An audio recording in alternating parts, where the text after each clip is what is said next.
Hi friends, तो आज मैं लेकर आई हूँ आपके लिए मनाली का वीलॉग।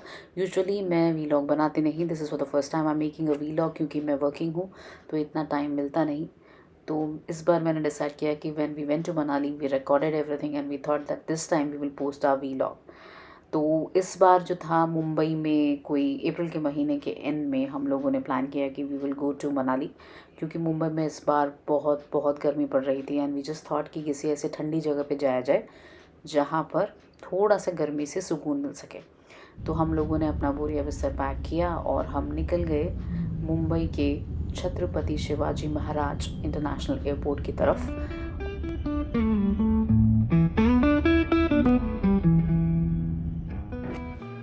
एयरपोर्ट पे जाने का जो सफ़र है वो बहुत ही ब्यूटीफुल है, क्योंकि जब आप एयरपोर्ट के फ्लाईओवर पे चढ़ते हैं तो कुछ माहौल कुछ अलग सा हो जाता है। अभी राइट साइड पर आप देखेंगे कि एक आपको बड़ी फ्लैट सी बहुत बड़ी सी छत दिखाई देगी, और वो है मुंबई का इंटरनेशनल एयरपोर्ट, जो कि मेरे ख्याल से, और आई थिंक होना भी चाहिए, इंटरनेशनल सैलानियों को अट्रैक्ट करने के लिए बनाया गया है। सो जब लोग यहाँ आते हैं तो हमारा भारत का जो इम्प्रेशन है वो थोड़ा अच्छा पड़ता है। तो actually this airport looks like an international airport. इसका आर्किटेक्चर बहुत ब्यूटीफुल है।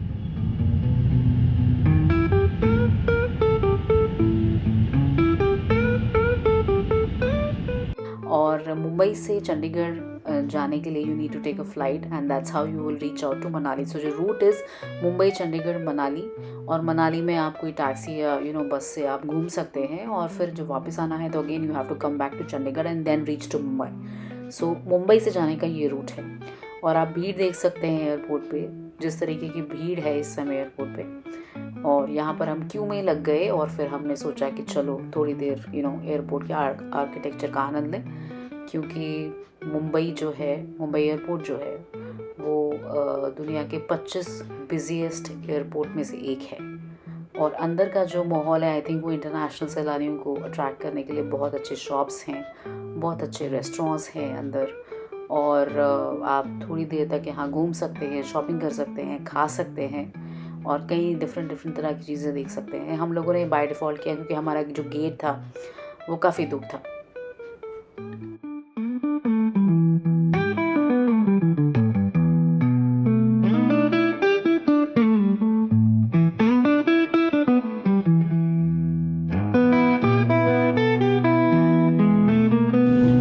For Mr. Priyadarshi Ranjan Nikali at the head of the Capitol. Thank you.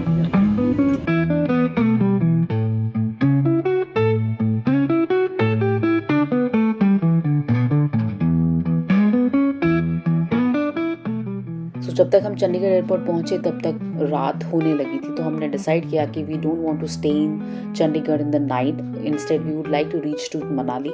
तो हम लोगों ने चंडीगढ़ एयरपोर्ट से टैक्सी ली और हम चंडीगढ़ बस अड्डे गए, क्योंकि हम रात में मनाली जाने के लिए टैक्सी से ट्रैवल नहीं करना चाहते थे। और बस ने बहुत अच्छा चलाया रात में, बस ड्राइवर्स आर एक्सपर्ट्स, तो उन्होंने सुबह 5 या 4 बजे करीब हमें मनाली पहुंचा दिया था। और ये था हमारे मनाली के डे 1 का ब्यूटीफुल नज़ारा हमारे रिजॉर्ट में।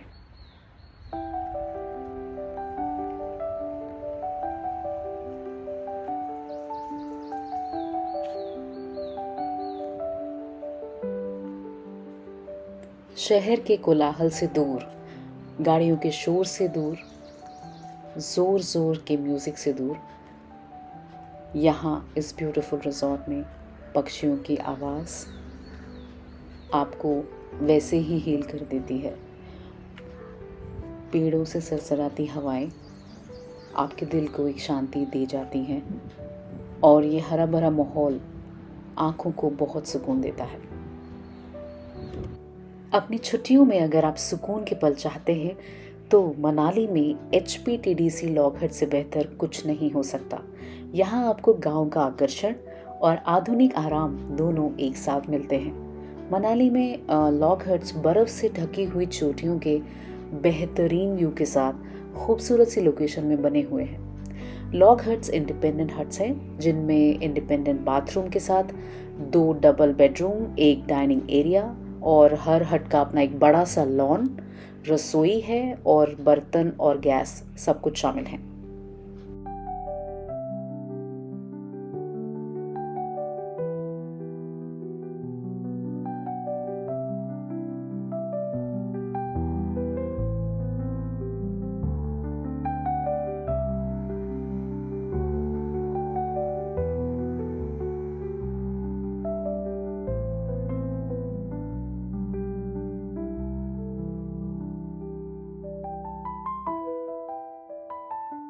और ये था हमारा बहुत पहला दिन। और पहले ही दिन जैसे ही हम वहाँ पहुँचे मॉर्निंग में, उसके 2-4 घंटे बाद बारिश और शुरू हो गई और बर्फ़ गिरने लगी। और ये बर्फ़ के जो फ्लेक्स थे, ये मैंने पहली बार आँखों से सामने गिरते हुए देखे। It was a very beautiful experience. But temperature जो था वो ऑलमोस्ट 0 से 2 डिग्री नीचे चला गया था। मनाली जैसी जगह पे इतनी ठंड हो गई थी। तो हमने पहला दिन तो सिर्फ कमरों में ही बिताया। वहीं पे हमने चाय बनाई, एज आई टोल्ड यू वहाँ रसोई अवेलेबल है।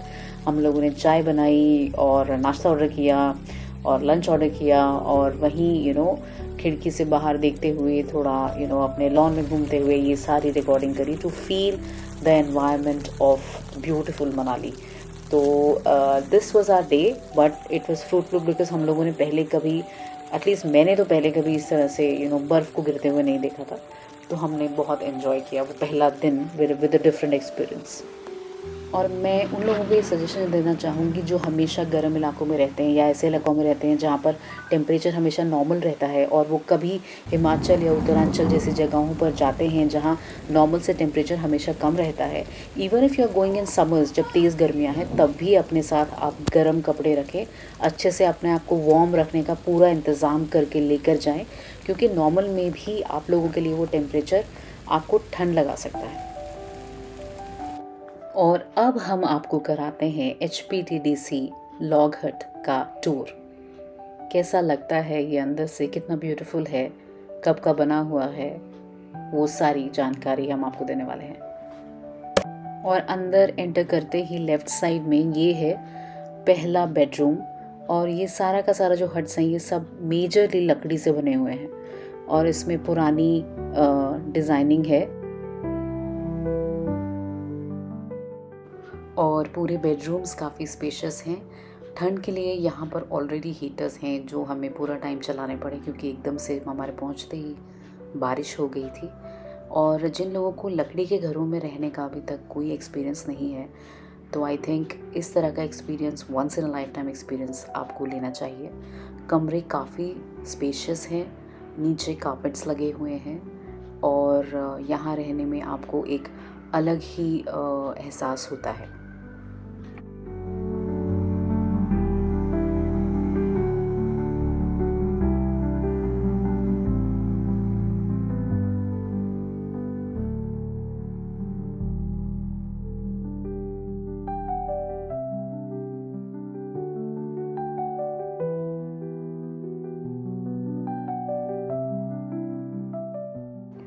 और शहरों में जहाँ घर बड़े होकर भी बड़े नहीं लगते, इन कमरों में आके, इन हट्स में आके आपको ऐसा फील होगा जैसे कोई ग्रैंड है। बड़े बड़े कमरों में, बड़े बड़े स्पेसेस में रहना आपको मेंटली भी काफ़ी सेटिस्फैक्शन देता है।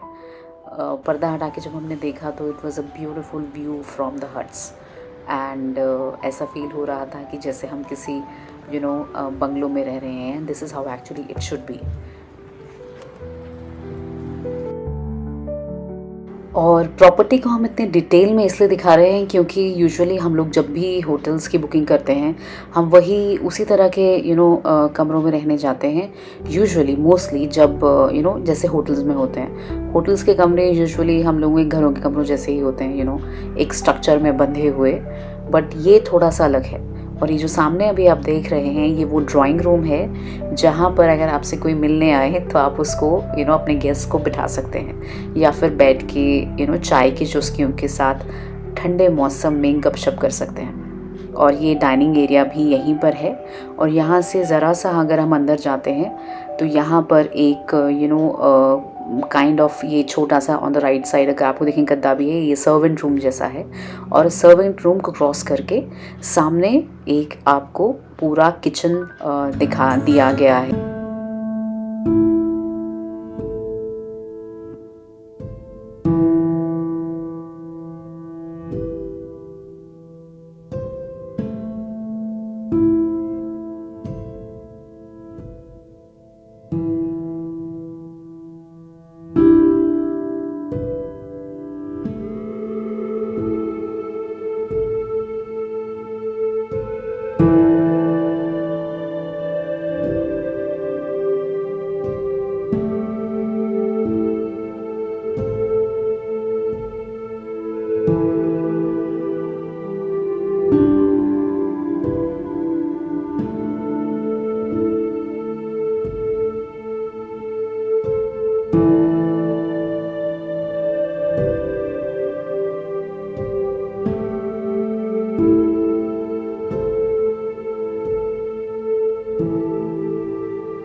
चारों तरफ बस हरियाली ही हरियाली।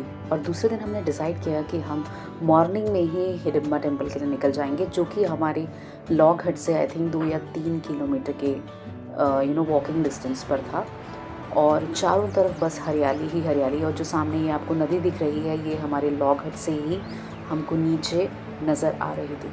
सुबह सुबह जहाँ देखो जैसे नेचर ने खजाने खोल दिए हों। सो मॉर्निंग वॉक काफ़ी इंटरेस्टिंग होने वाली थी और इतना माइंड में रिलैक्स पिछले कई महीनों में शायद नहीं किया होगा। यूजुअली जो लोग भी शहरों में रहते हैं वो उनका माइंड हमेशा किसी न किसी बात को सोचता रहता है, कहीं ना कहीं चला हुआ होता है। सो जब आप इस तरह के रास्तों पर सुबह सुबह गुनगुनी सी धूप में वॉक करते हैं तो मन की जो स्थिति होती है वो बहुत अलग होती है। चिड़ियों का चहचहाना आप सुन सकते हैं और ये वो आवाज़ें हैं जो हमें हील करती हैं।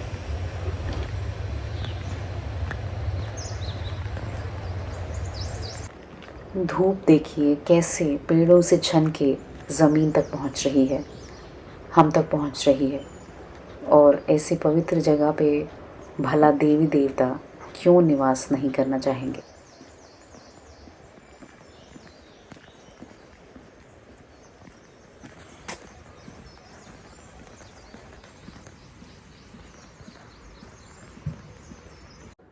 ये रास्ता गलियों से होकर हिडिंबा देवी टेम्पल पहुंचता है।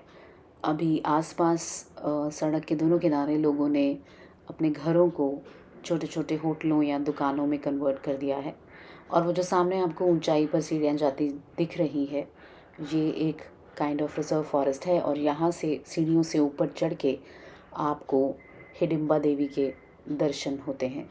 ये रास्ता कतई मुश्किल नहीं है, इस पे आपको चलते जाना है। और क्योंकि हम सुबह आए हैं, बट अगर आप दिन में आएंगे तो इस पूरे रास्ते पे फेरी वाले और छोटे छोटे वेंडर्स बैठे रहते हैं जो आपको छोटे छोटे कोई घर में बना हुआ सामान या रैबिट पकड़ने के लिए आपको देते हैं। उसके साथ आप फ़ोटो खिंचवा सकते हैं और ये सब वहाँ पर होता है और काफ़ी चहल पहल रहती है। तो ये सीढ़ियाँ सीधे आपको हिडिंबा टेम्पल की तरफ लेकर जाती हैं। महाभारत काल में जब वनवास काल में पांडवों को लाक्षागृह में जलाकर मारने का षड्यंत्र रचा गया, तब विदुर के परामर्श पर पांडव वहां से भागकर दूसरे वन में गए, जहां पीली आंखों वाले हिडिंबसुर दानव क्षत्रिय राजा जो काम्यक वन में अपनी बड़ी बहन हिडिंबा के साथ रहता था उसका राज था। एक दिन हिडिंब ने अपनी बड़ी बहन हिडिंबा को वन में भोजन की तलाश करने के लिए भेजा, परंतु वहां हिडिंबा ने 5 पांडवों सहित उनकी माता कुंती को देखा और भीम को देखते ही हिडिंबा उस पर मोहित हो गई।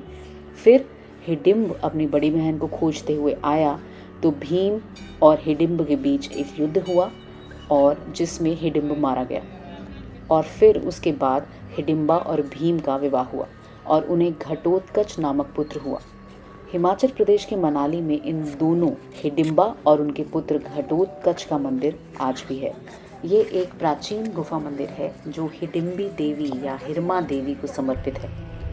और रास्ते में वापस आते हुए हमें ये याक मिले जो कि शायद मंदिर की तरफ जा रहे थे, क्योंकि उन्हें वहाँ पर खड़ा करके लोग उनके साथ तस्वीरें खिंचवाते हैं।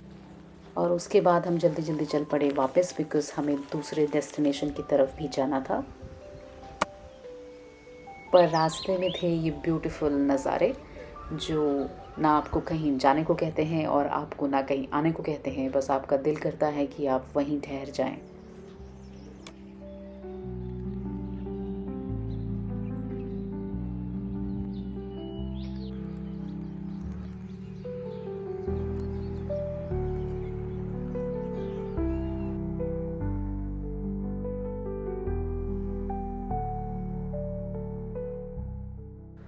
और हिडिंबा टेम्पल से हम लोग वापस दौड़े अपने लॉग हट्स में। हमने वहाँ ब्रेकफास्ट किया और फिर तैयारी करी और फिर हम निकल पड़े हमता पास के लिए। हमता पास हिमाचल प्रदेश के कुल्लू ज़िले में स्थित एक बहुत ही फेमस ट्रैकिंग रूट है और ये लगभग समुद्र तल से 14,000 फीट की ऊंचाई पर है। मनाली से ये कोई 15 किलोमीटर के लगभग है और ये जो पास है वो लाहौल घाटी को कुल्लू घाटी से जोड़ता है। और यहाँ पर बर्फ़ गिरी रहती है गर्मियों में भी, और सरप्राइजिंगली जून में भी यहाँ पर आपको अच्छी बर्फ़ देखने को मिल सकती है। और ये जो एक्चुअली कई लोग यहाँ पर ट्रैकिंग के लिए भी जाते हैं, और जो लोग ट्रैकिंग पे जाते हैं वो दे कैन सी कि ट्रैक पर कई तरह की घाटियाँ, कई तरह के ग्लेशियर, इवन रेगिस्तान और बहुत सारे घास के मैदान हैं जिनसे होकर ये पास गुजरता है। पर हम उतनी दूर नहीं गए, हम सिर्फ एक बर्फ़ का नज़ारा लेने के लिए हमटा पास के पास जाना चाहते थे। हम लोग देखना चाहते थे कि वहाँ पर जब गर्मियों के मौसम में बर्फ़ गिरती है तो आइस और बर्फ़ का जो स्नो का एक्सपीरियंस है वो हम लेना चाहते थे, इसलिए हम लोग हमटा पास की ओर निकल गए।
और ये थी वो बर्फ़ जिसको हम देखने 15 किलोमीटर दूर से आए थे।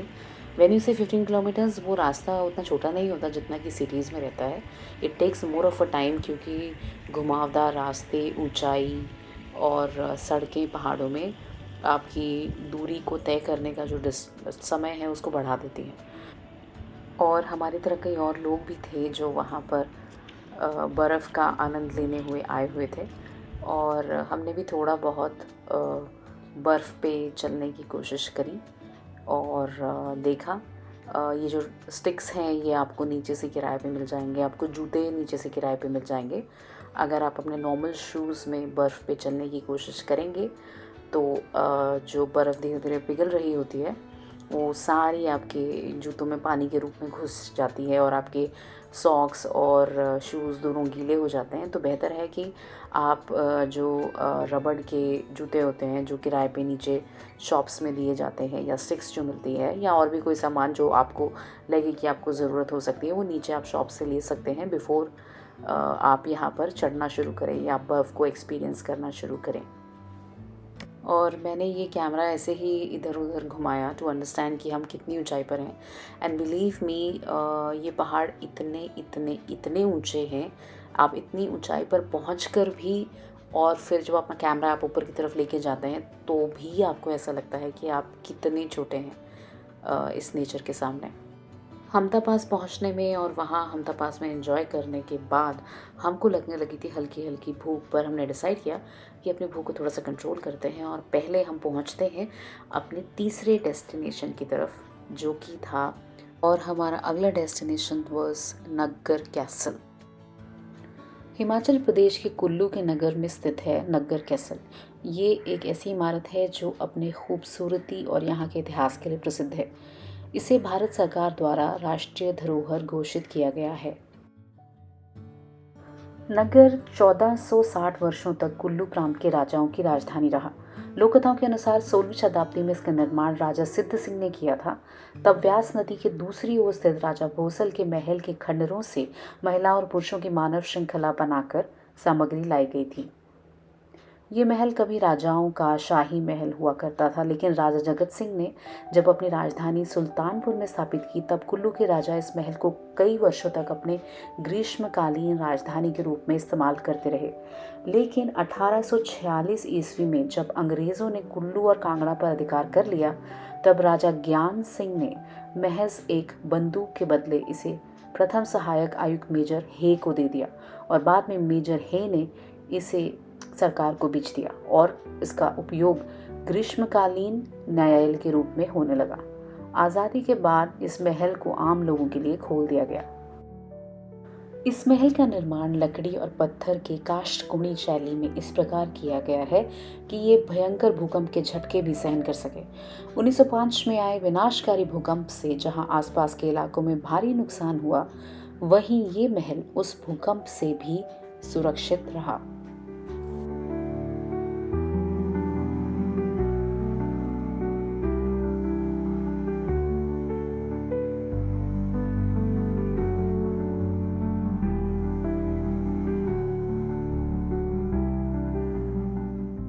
इस महल के 2 मुख्य दरवाजे मात्र कुल्हाड़ी के प्रयोग से बनाए गए हैं। इन दरवाज़ों की चौड़ाई इतनी है जो ये बताती है कि इन्हें एक सिर्फ बड़े विशाल पेड़ से तैयार किया गया है। इसके अलावा दीवारों में भी पूरे पेड़ों का इस्तेमाल किया गया है।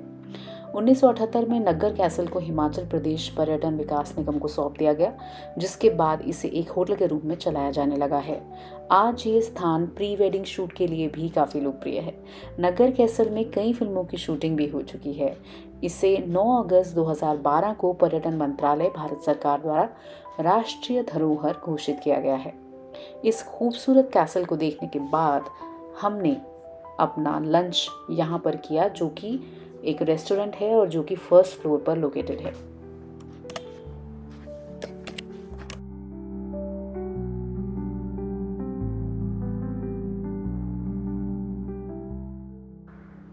और इसके बाद हम लोग निकल पड़े रोरिक आर्ट गैलरी की तरफ। नगर में स्थित निकोलस रोरिक आर्ट गैलरी और संग्रहालय हिमाचल प्रदेश के प्रसिद्ध संग्रहालयों में से एक है। जिस भवन में आर्ट गैलरी और संग्रहालय स्थापित किया गया है, वहाँ कभी निकोलस रोरिक का निवास स्थान था, जो एक रूसी कलाकार थे जो 1920 के दशक में यहाँ आकर बस गए थे और 1947 में उनकी मृत्यु हो गई थी।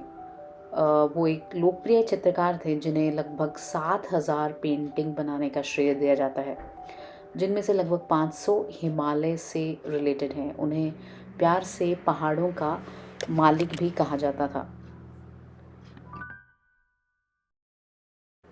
तो आप जब इस रास्ते पर चलेंगे तो आपको बहुत सारी खूबसूरत सी ब्यूटी नज़र आएगी और आपको ऊपर चढ़ना पड़ेगा, तो अपने साथ एक पानी की बोतल ज़रूर रखें जिन लोगों को स्पेशली चढ़ने की आदत नहीं है, और रास्ते में आराम करते हुए चलें। इन लोगों ने जगह जगह रास्ते में बेंच लगाई हुई हैं, जहाँ पर आप जैसे ही बैठेंगे तो थोड़ी देर के लिए आप आसपास पेड़ों की हवा, हरा सा एनवायरनमेंट, शांति, वो सब महसूस कर सकते हैं।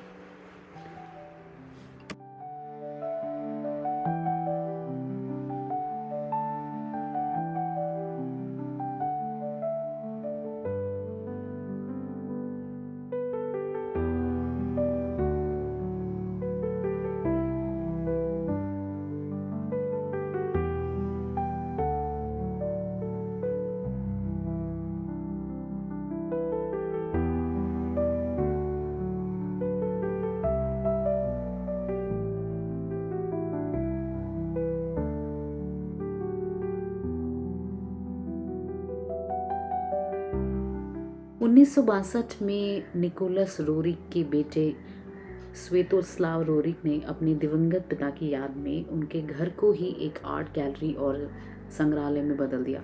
बाद में इस संग्रहालय को चलाने के लिए हिमाचल प्रदेश सरकार और रूसी सरकार ने मिलकर एक ट्रस्ट भी बनाया। संग्रहालय का जो मुख्य आकर्षण निकोलस रोरिक की जो है वो एक मूल पेंटिंग्स हैं, जो कि रूसी कलाकारों द्वारा बनाई गई तेल की पेंटिंग्स हैं, ऑयल पेंटिंग्स हैं। स्थानीय लोक कला और कुल्लू के बारे में, लाहौल स्पीति के बारे में, लद्दाख के बारे में और तिब्बत के क्षेत्रों से रिलेटेड वेशभूषा का एक बहुत सुंदर संग्रह यहाँ पर आपको देखने को मिल सकता है। और संग्रहालय में निकोलस की कुछ तस्वीरें भी हैं। हिमालय पर उनका मूल काम क्या था, जिसमें मठों या फिर स्थानीय वास्तुकला और संस्कृति के साथ साथ उनका परिदृश्य, पहाड़ों की पेंटिंग, वो सब शामिल हैं। हिमालयी चित्रकलाओं के साथ साथ यहाँ पर आप स्थानीय लोक कला, वेशभूषा और अन्य विशेष वस्तुओं का भी प्रदर्शन देख सकते हैं।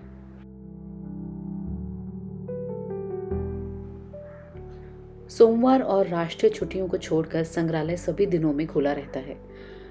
नवंबर से मार्च के महीनों के दौरान संग्रहालय का समय सुबह 10 बजे से शाम 5 बजे तक है, जबकि अप्रैल से अक्टूबर तक ये सुबह 10 बजे से शाम 6 बजे तक है। दोपहर 1 बजे से दोपहर 1:30 बजे तक यहाँ लंच ब्रेक होता है और उसकी वजह से जो कार्यालय है वो बंद रहता है। टिकट कार्यालय संग्रहालय के निर्धारित बंद होने के समय से 30 मिनट पहले बंद हो जाता है। संग्रहालय में प्रवेश शुल्क 50 रुपये प्रति अडल्ट और 20 रुपये हर बच्चे का है। और अगर आप यहाँ कैमरा ले जाना चाहते हैं तो कैमरा सिर्फ फ़ोटोज़ के लिए आप 25 रुपये का है, और अगर वीडियो भी आपको शूट करना है तो उसका जो शुल्क है वो 60 रुपये है।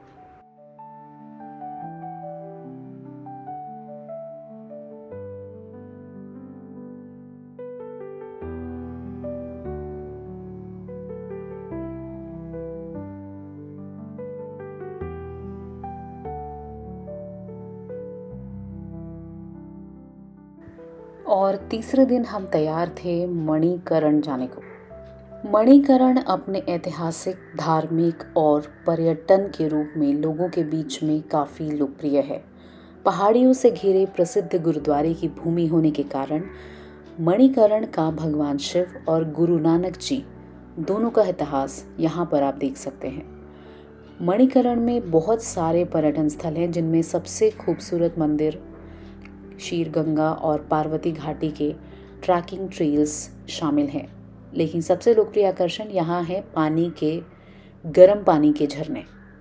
और यहाँ पर जो भाप है नीचे से लगातार ऊपर उठती रहती है, जहाँ से जो पानी है वो हमेशा गर्म रहता है। और साथ ही साथ ऐसा कहा जाता है कि इस पानी में हीलिंग पावर भी है और उसमें नहाने से कई तरह की जो बीमारियाँ हैं वो ठीक हो जाती हैं। तो फिर ऐसी जगह के लिए निकल पड़ना तो हमारे लिए स्वाभाविक ही था। हम इतनी दूर से आए थे तो मणिकरण जाए बिना हम कैसे रहते। रास्ते बहुत अच्छे नहीं थे कहीं कहीं पर, क्योंकि जैसे मैंने आपको बताया शुरू में कि जब आए थे तो यहाँ पर बारिश के साथ साथ बर्फ़ भी गिर गई थी।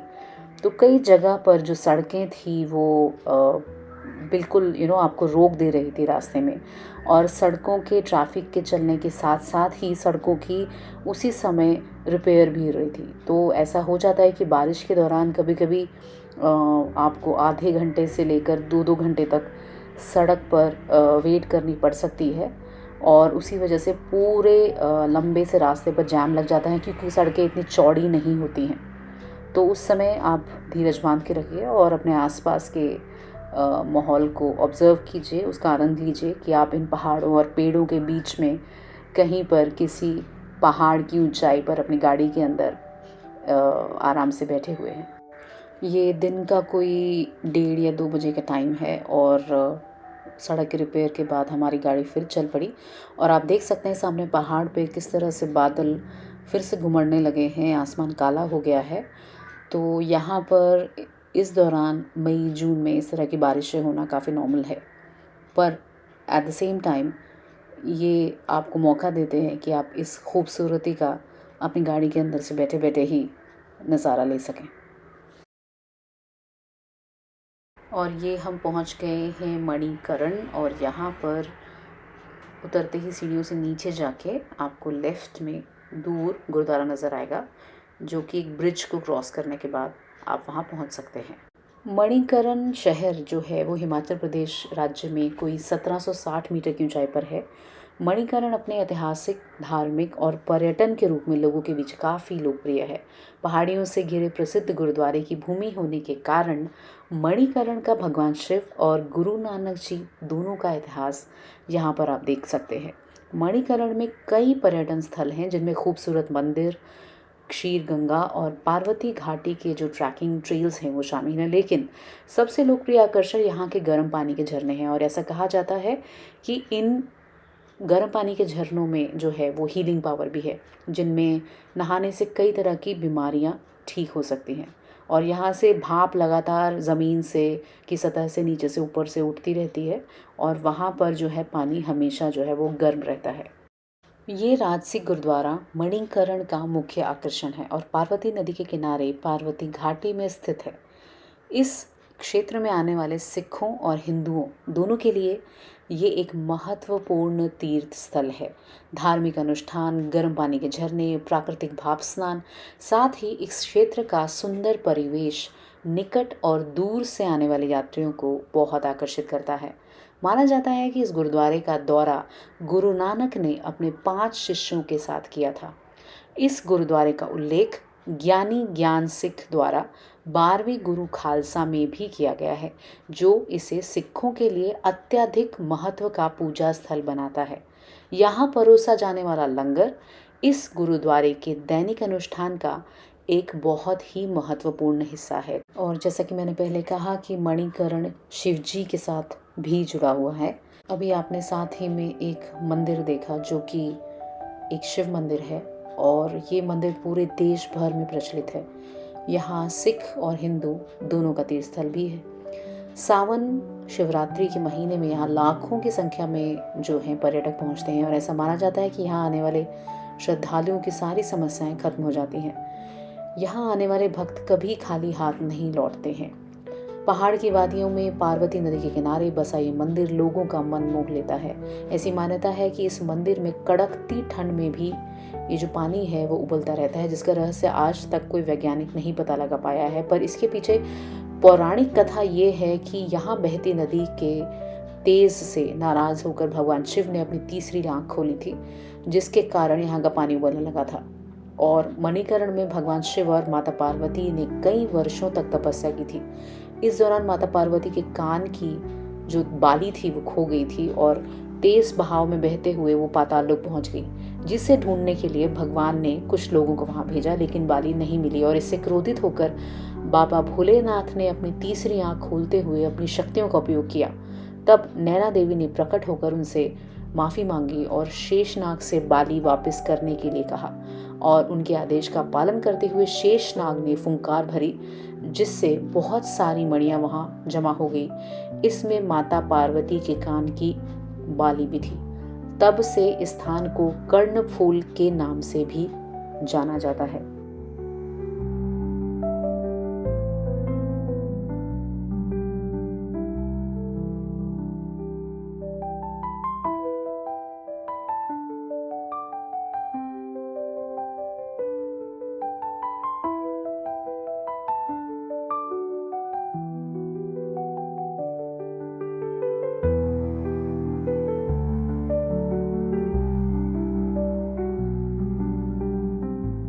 और गुरुद्वारे में मत्था टेकने के बाद और शिव मंदिर के दर्शन करने के बाद हमने वहाँ से वापस प्रस्थान शुरू किया। हमें वापस मनाली पहुँचना था। मनाली जाएं और मॉल रोड ना जाएं, ऐसा तो हो ही नहीं सकता। मॉल रोड शॉपिंग के बिना मनाली के लोकप्रिय हिल स्टेशन की जो यात्रा है वो बिल्कुल अधूरी है। ज़्यादातर यहाँ पर आपको रहने के ऑप्शंस मिल जाते हैं, रेस्टोरेंट्स मिल जाते हैं, दुकानें हैं इन मॉल की सड़कों पर और बहुत जगह चहल पहल, लोग यहाँ पर खड़े रहते हैं और यहाँ पर इमरजेंसी व्हीकल्स के अलावा किसी और तरह के व्हीकल्स को चलने की इजाज़त नहीं है। तो आपके लिए ये एक बहुत अच्छा वॉकिंग ट्रेल हो जाता है। आप यहाँ पर घूम सकते हैं, धीरे धीरे खड़े हो सकते हैं, गप्पे मार सकते हैं अगर आप फ्रेंड्स के साथ आए हैं, और तरह तरह के स्वादिष्ट व्यंजनों का, चटपटी चाट का, रेस्टोरेंट्स का आनंद ले सकते हैं। मॉल रोड का निर्माण ब्रिटिश अधिकारियों के लिए एक सामाजिक केंद्र के रूप में हुआ था। ये सड़कें आमतौर पर शहर के सेंटर में स्थित होती थी और इनके आसपास होटल, रेस्टोरेंट, दुकानें और तरह की फैसिलिटी होती थी। ब्रिटिश अधिकारी और उनके परिवार यहाँ शाम को टहलने और सोशल एक्टिविटीज़ में पार्टिसिपेट करने के लिए आते थे। और भारत की इंडिपेंडेंस के बाद मॉल रोड्स का जो इम्पोर्टेंस है वो और बढ़ गया। ये सड़कें लोकल लोगों के लिए भी एक बहुत इम्पॉर्टेंट सेंटर बन गई, जहाँ पर वो लोग अपना लोकल हस्तशिल्प, खाने की चीज़ें और तरह की चीज़ें भी बेचने के लिए जाते थे। इसके साथ ही पर्यटकों के लिए भी ये सड़कें बहुत ही अट्रैक्शन का सेंटर बन गई और आज जो मॉल रोड है वो भारत के पहाड़ी शहरों की पहचान बन चुकी है। हर एक पहाड़ी शहर में आपको एक मॉल रोड नज़र आएगी और ये सड़कें न केवल स्थानीय अर्थव्यवस्था को बढ़ावा देती हैं बल्कि पर्यटकों को भी अपनी ओर खींचती हैं। और इतने सुकून भरे ट्रिप के बाद, रिलैक्सिंग ट्रिप के बाद आ गया हमारा मनाली से मुंबई लौटने का टाइम।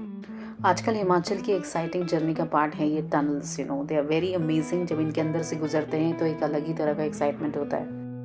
और मनाली से टैक्सी के द्वारा हम पहुंच गए शहीद भगत सिंह अंतर्राष्ट्रीय हवाई अड्डे पर, जहां से हमें फ़्लाइट लेनी थी अपनी मुंबई के लिए। और चंडीगढ़ एयरपोर्ट से हम बहुत स्मूथली पहुंच गए मुंबई एयरपोर्ट नाचते गाते। और उसके बाद अब से हम दोबारा मिलते हैं किसी और नए ट्रिप में। हालांकि ये वीडियो बनाने में मुझे बहुत सारा टाइम लग गया, एज आई सेड अर्लियर कि मैं वर्किंग भी हूँ और मुझे इतना टाइम नहीं मिलता है कि मैं नए नए वीडियो बार बार अपलोड कर सकूँ।